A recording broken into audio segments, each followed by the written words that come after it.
नमस्कार दोस्तों, GS classes में आपका स्वागत है। आज के वीडियो में हम लोग बिहार नियोजित शिक्षक सक्षमता परीक्षा के लिए क्लास 8 से भूगोल विषय से अध्याय 1 संसाधन पाठ का ऑब्जेक्टिव क्वेश्चन को देखेंगे। साथ ही दोस्तों क्लास 8 से भूगोल तथा विज्ञान का ऑब्जेक्टिव क्वेश्चन लगातार डाला जा रहा है, जो आपके परीक्षा के दृष्टिकोण से काफ़ी उपयोगी सिद्ध होगा। दोस्तों आप लोग अपना सुझाव अवश्य दें, साथ ही वीडियो को ज़्यादा से ज़्यादा शेयर करें। तो आज हम लोग देख रहे हैं संसाधन पाठ के महत्वपूर्ण ऑब्जेक्टिव क्वेश्चन को। पहला क्वेश्चन है, प्रत्येक वस्तु जिसका उपयोग आवश्यकताओं को पूरा करने के लिए किया जाता है उसे कहते हैं। तो उसे हम लोग संसाधन कहते हैं।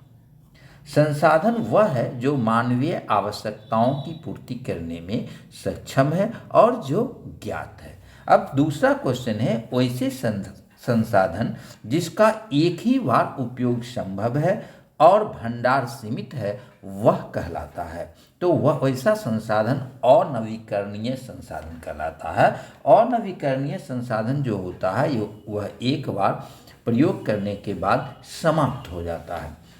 तीसरा क्वेश्चन है, वैसे संसाधन जिसकी मात्रा ज्ञात हो और वर्तमान में उपयोग किया जा रहा हो कहलाते हैं। तो जो संसाधन की मात्रा ज्ञात है और जिसका उपयोग वर्तमान में किया जा रहा है उसको कहते हैं वास्तविक संसाधन। अगला क्वेश्चन है, अनवीकरणीय संसाधन कौन सा है?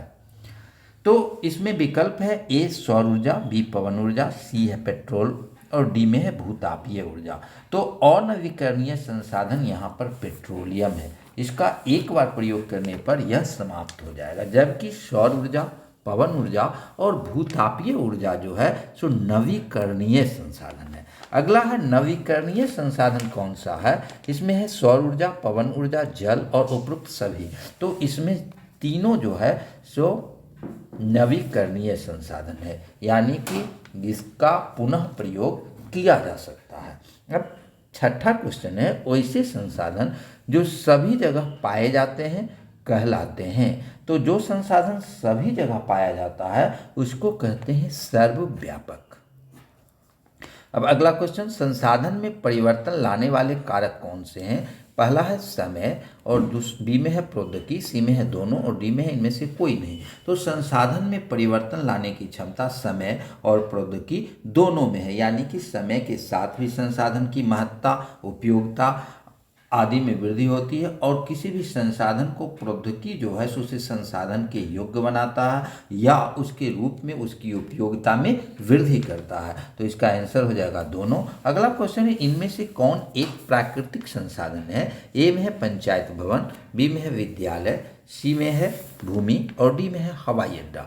तो इसमें प्राकृतिक संसाधन पूछ रहा है। प्राकृतिक संसाधन भूमि है। प्राकृतिक संसाधन उसको कहते हैं जो प्रकृति द्वारा मुफ्त में उपलब्ध है। यहाँ पर पंचायत भवन, विद्यालय और हवाई अड्डा जो है सो मानवकृत संसाधन है, अर्थात मानव निर्मित संसाधन है।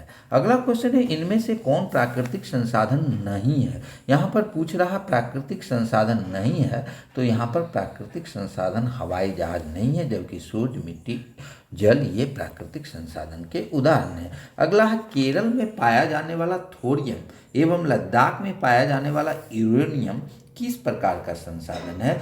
तो यह संभाव्य संसाधन है, अर्थात इसका उपयोग वर्तमान में तो नहीं किया जा रहा है, लेकिन भविष्य में टेक्नोलॉजी उपलब्ध होने पर इसका उपयोग व्यापक पैमाने पर किया जाएगा। तो संभाव्य संसाधन उसको कहते हैं जिसका भविष्य में संसाधन के रूप में उपयोग किए जाने की संभावना है।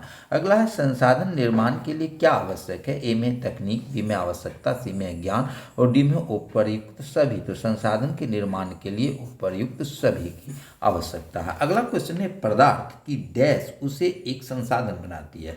तो पदार्थ की उपयोगिता उसे एक संसाधन बनाती है, जिसका आंसर हो जाएगा बी। अब अगला क्वेश्चन हम लोग देखते हैं। अगला क्वेश्चन है, मानव निर्मित संसाधन का उदाहरण है। ए में है मकान एवं कार्यालय भवन, बी में है पंचायत भवन एवं विद्यालय भवन, सी में है हवाई अड्डा एवं रेल सड़क और डी में है उपर्युक्त सभी। तो यहाँ पर जितने भी दिए हुए हैं विकल्प सभी जो है सो मानव निर्मित ही है, तो इसका हो जाएगा उपर्युक्त सभी। अगला क्वेश्चन है, जिस संसाधन पर किसी व्यक्ति विशेष का स्वामित्व होता है उसे कहते हैं। तो जिस व्यक्ति का जिस संसाधन पर स्वामित्व होता है या मालिक होता है उस संसाधन को निजी संसाधन कहते हैं या व्यक्ति विशेष का संसाधन होता है। अगला क्वेश्चन है, समुद्र तट से 19.2 किलोमीटर क्षेत्र के अंदर पाए जाने वाले संसाधन को क्या कहते हैं। यानी कि किसी भी देश के समुद्र तट से 19.2 किलोमीटर तक का क्षेत्र जो समुद्री क्षेत्र है उसमें जो संसाधन पाए जाते हैं वह उस देश का होता है, तो इसका आंसर हो जाएगा राष्ट्रीय संसाधन। अब अगला क्वेश्चन है, कोई वस्तु संसाधन कब बनता है। ए में है उसमें उपयोगिता हो, बी है उसमें मूल्य हो, सी है ए और बी दोनों हो और डी है इनमें से कोई नहीं। तो कोई वस्तु संसाधन तब बनता है जब उसमें उपयोगिता हो यानी अपनी उपयोगिता सिद्ध करता हो और उसका मूल्य हो, मूल्य का तात्पर्य उसका महत्व हो। अगला क्वेश्चन है, किसी विचार अथवा आविष्कार पर एकमात्र अधिकार को क्या कहते हैं। तो किसी विचार अथवा आविष्कार यानी कि टेक्नोलॉजी के क्षेत्र में नया प्रयोग अधिकार पेटेंट कहते हैं उसको। अब अगला क्वेश्चन है, कौन सा संसाधन का प्रकार है। ए में है प्राकृतिक, बी में है मानव निर्मित और सी में है मानव। तो यहाँ पर तीनों जो है सो संसाधन है यानी कि यह संसाधन का प्रकार है। अब अगला है, सीधे प्रकृति से प्राप्त होने वाले संसाधन कहलाते हैं। तो जो सीधे प्रकृति से प्राप्त होता है उसको कहते हैं प्राकृतिक संसाधन, तो इसका आंसर हो जाएगा बी। अगला क्वेश्चन है, जैव संसाधन है। ए में है मनुष्य, बी में है पेड़ पौधा और सी में है जीव जंतु। तो यहाँ पर जैव संसाधन सभी है। अब अगला है, अजैव संसाधन नहीं है। इसमें पूछ रहा है अजैव संसाधन नहीं है, तो विकल्प में है पौधा, मृदा, चट्टानें और खनिज। तो यहाँ पर अजैव संसाधन नहीं है, तो पौधा और अजैव संसाधन नहीं है यानी कि पौधा जैव संसाधन है, बाकी यहाँ पर अजैव संसाधन है। अगला क्वेश्चन है, संसाधनों के संदर्भ में मूल्य को क्या कहते हैं। तो संसाधनों के संदर्भ में मूल्य का तात्पर्य महत्व से है। अब अगला है, नवीकरणीय संसाधन का उदाहरण निम्न में से कौन नहीं है। नहीं पूछ रहा है। ए में है सौर ऊर्जा, बी में है पवन ऊर्जा, सी में है कोयला और डी में है भूतापीय ऊर्जा।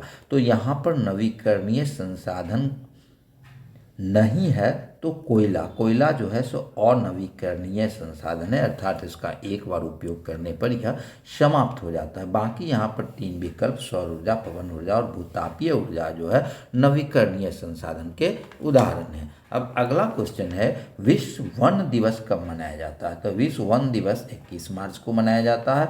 और अगला क्वेश्चन है, विश्व पर्यावरण दिवस कब मनाया जाता है। तो विश्व पर्यावरण दिवस 5 जून को मनाया जाता है। तो ये भूगोल से संसाधन चैप्टर से क्वेश्चन था। अगले दिन हम लोग भूगोल तथा विज्ञान दोनों से ऑब्जेक्टिव क्वेश्चन को डालेंगे। धन्यवाद।